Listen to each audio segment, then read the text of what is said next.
তো চলো, জীবনে অনেক রকমের এক্সপিরিয়েন্স করছি, আর আবার এখন নতুন একটা এক্সপিরিয়েন্স হলো কন্টেনারের মধ্যে থাকার। তো ওই লাইক হয় না, সবাই বাইরে ঘুরতে যায়, ডোম মোম কত রকম হোমস্টে থাকে। তো এটাও আমার সেরকমই একটা কন্টেনার স্টে।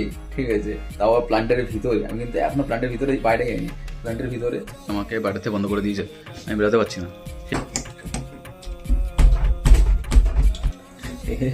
একটা মিস আন্ডারস্ট্যান্ডিং হয়ে গেছিল অ্যাকচুয়ালি। ডোর কেউ লক করে দিই বাইরে থেকে, আমার ইভেন বাইরে দেখলাম যে হ্যাশ বোল্টের একটা মানে একটা সাইড নেই, খুলে খুলে বেরিয়ে গেছে কই অনেক আগে। ঠিক আছে, লিস্ট হচ্ছে বাইরে, আমি দেখাচ্ছি তখন দাঁড়াও। আমি একজন ছিল বাইরে, আমি ডাকলাম, দাদা bro please open the door, somebody I think lock me up from the outside. এসে বলছে, bro this no one is lock you, this nothing lock available here, is just jam, you just need to just push it more harder. তারপর জোরে ধাক্কা মারতে খুলে গেছে। ঠিক আছে, এখন বৃষ্টি পড়ছে। ওকে, লেট মি শো ইউ। এই যে আমার বেড, এসিও আছে, ফ্যানও আছে, ওখানে বাথরুমে গিজারও আছে। ঠিক আছে, এই যে বাথরুম। ঠিক আছে, সব কিছুই আছে কন্টেনারের ভিতরে।